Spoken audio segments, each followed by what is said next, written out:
Hello everyone, welcome to Technical Tuesday.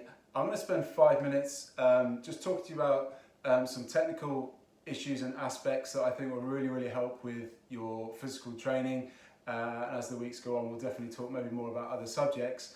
But I'm going to choose one topic today which I think will benefit everyone, whether you're doing walking, running, playing all sorts of sports from tennis, other racket sports, hockey, football, rugby. We're going to concentrate, I'm going to show you 5 different movements or techniques that you can use to mobilize your feet.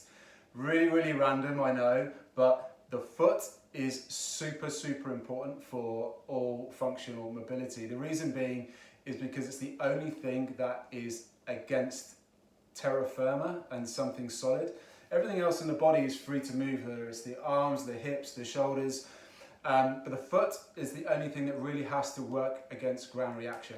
Obviously, unless you're doing, you're a gymnast and you're doing things like handstands and flips and things like that. But generally, most of us are on terra firma. The foot is so important, and we're going to do 5 techniques. So all you're going to need is a mat. So you're going to need just a bit of space. We're going to use a ball. So this is a massage ball. Some people have like tennis balls, cricket balls. This has got a little bit of give in it, which just means it's not going to be quite as harsh on the foot. And we're going to use this foam roller as well. So we're going to do a few different techniques with these. I'm going to show you 2 stretches for the foot. So just to delve into the foot a little bit more. So the foot is super important because the foot, again, as we talked about, it moves against the floor, but the foot has a natural arch in it. And you know, for any of you engineers out there will know that the natural bridge actually gets stronger the more traffic that goes over it. The design of it is as such. Your foot is exactly the same.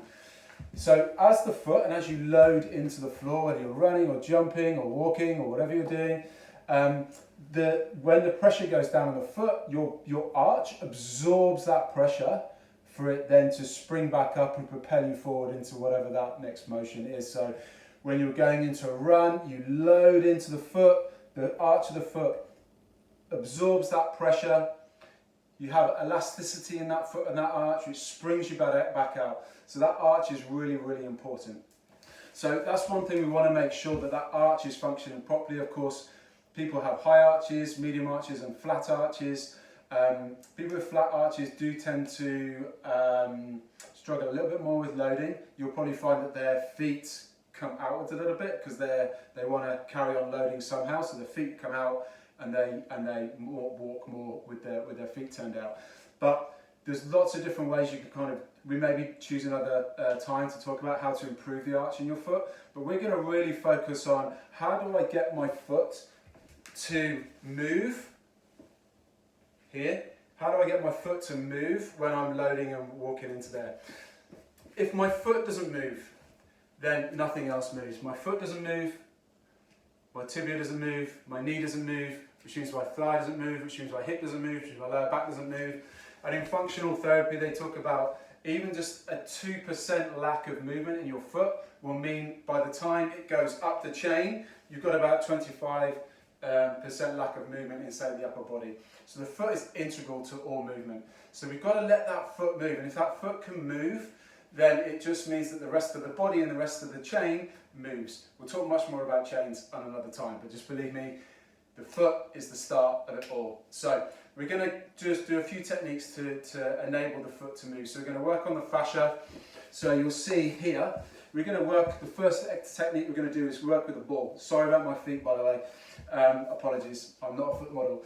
But the foot, we're going to work on what's called like the triangular fascial point here, which goes across the bottom of the toes here with that fleshy bit at the base of the balls of the toes, and then it goes down the hard ridge on the outside, and then of course we're going to go up into the arch. So it's like a little triangle that goes along there. So I'll be massaging the ball across the top, down through the arch, and then back up the ridge. Or you can go the other way, it's up to you. You'll definitely find some pressure points, and I'm going to recommend that you do around 5 to 6 triangular massage points with the ball before you train, because if you can get your foot to move before you train, then it's really useful.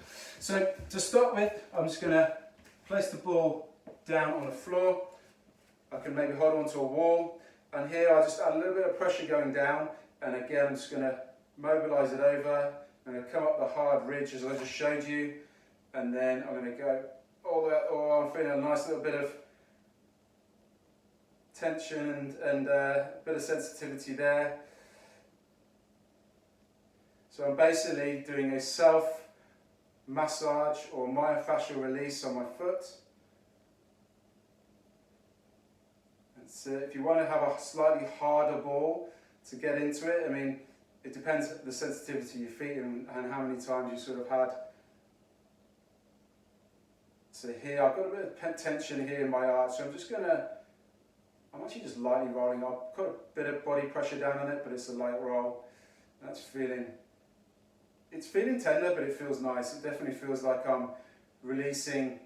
And what we're doing when we're doing myofascial releases, I carry on doing that. I better do my other foot actually.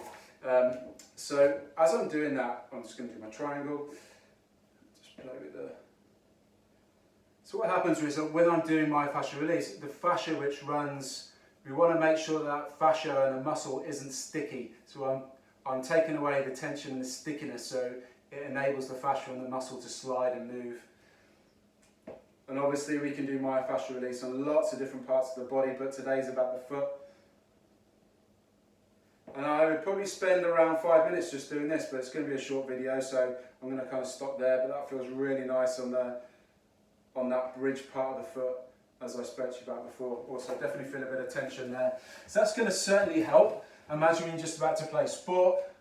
You've just woken up the proprioceptors and all the things in the under arch of the foot. It's now going to have a little bit more give, which is going to be perfect for the power or the strength that you're going to do in that next bit. The next part of the foot is, because obviously when I land, I want to make sure my foot, when I land the foot, I obviously want to absorb the pressure, but this tibia wants to go over the foot. Now this shortening here, this shortening is called dorsiflexion, and for people with very, very stiff feet, stiff calves, that dorsiflexion can be very minimal. You want to have mobile but strong dorsiflexion when you load into the walk or the run. So to do that, I definitely recommend having a foam roller, and with the foam roller we're going to massage our calves and our soleus. So here's how I'd go about that. I'll place the foam roller, and by the way, you can get, this is a medium one, you can get harder ones. If you're not feeling it too much, then you can go with a harder one. If it's really, really sensitive and very sore, then you can have a softer one. I use different firmnesses for different parts of my body. So I suffer from a lot of tension in my lats, so I definitely use this softer one, but I would use a harder one for other muscle groups. So to do my calf, I'm just going to place my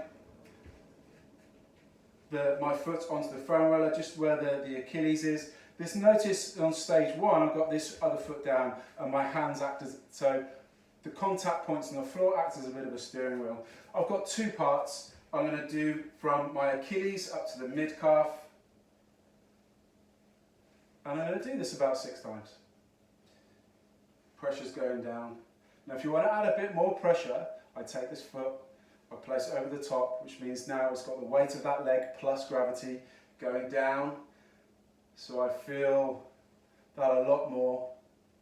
By the way, if you're feeling this through your arms, you can always just place your bum down, lift it back up, and then go again. So I think that's been about 6. Once I've done 6, I'm going to stop at the middle point. I'm then going to rotate. I'm going to loosen up all that fascia in the calf. Played football last night, that feels nice.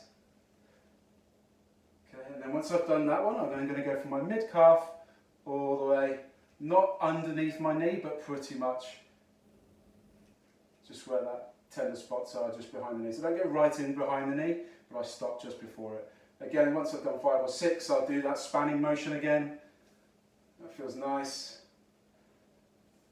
Again, if that's too sore, then just place the other leg down. And then go from there. And obviously you'll do the opposite foot. So now we've mobilised the underneath the foot. That's got some nice, we've woken up the underside of the foot. We've now allowed the foot to move a little bit more and get some more what we call dorsiflexion or flexion in there. And now what I'm going to do is going to show you 2 stretches. that will mobilise the foot. So I'm going to do, it's a holding stretch, and you're going to use a timer for this. So notice that I'm going to curl my toes right under. Why am I curling my toes right under? Again, because I want to make sure that this movement with my foot, there's lots of movement in that foot. If I can't get movement in that foot, I'm going to struggle to dorsiflex. So I'm going to curl my toes right under.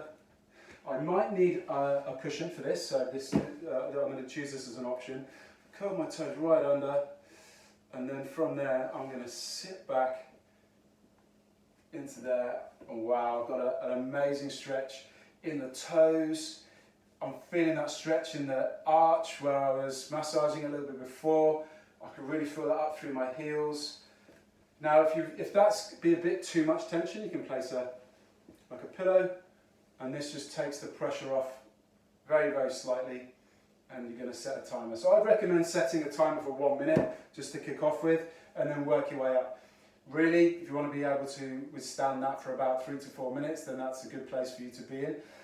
But if you haven't really done this much before, then you're going to sit here and use your breathing. So I tend to breathe in through my nose, out through my mouth. Focus on the breath rather than any sort of stretch or pain. I'm really feeling that today after football. And sometimes you can start to do, sometimes I do some sort of finger work, or I can do some stretching on my arms at the same sort of time. But essentially you're going to make sure that minute is held with the toes curled right under. And I promise you, after you've done that minute or 2 minutes, your toes and your bottom of your feet are going to feel beautifully stretched. The next one we're going to do is the opposite. So we're going to point the toes this time.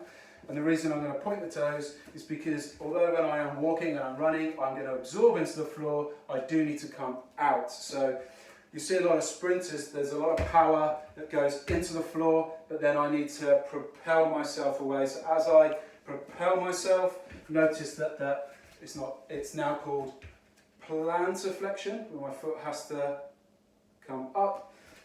I'm going to make sure that the tops of my feet and what's called your tibialis has a really, really nice stretch. So imagine now I've got a lovely stretch in my calves, a lovely stretch in my tibialis. I've massaged the underside of my foot. My foot has got some lovely give and mobility in it now, ready for that sport that you do. So I'm going to tuck my toes under. If I just go from behind, you'll notice that initially this is an option here where I've got my knees turned out, my toes coming in, or if you've been doing this a while, then you can have it where your knees are slightly coming into there. You can choose. This one is slightly, I like to do it with my knees turned out just because my bum sits down into my feet a little bit more. And by the way, if some of you are very, very tight in your quads, you're going to feel this through your quads as well. And again, I'm really feeling that in the tops of my toes. I'm really feeling that in my tibialis. I'm really feeling that up through my quads. My timer's on for 1 minute, and I'm just going to breathe. The more of these technical Tuesdays I do, I talk a lot about breath. The breath can be a real fantastic internal expansion system. So I breathe into the foot. So I breathe in, feel the expansion, and completely relax it. Breathe in, feel the expansion, and completely relax it. Now after a minute of doing that, 2 minutes of doing that, you really sink really deeply into the stretch.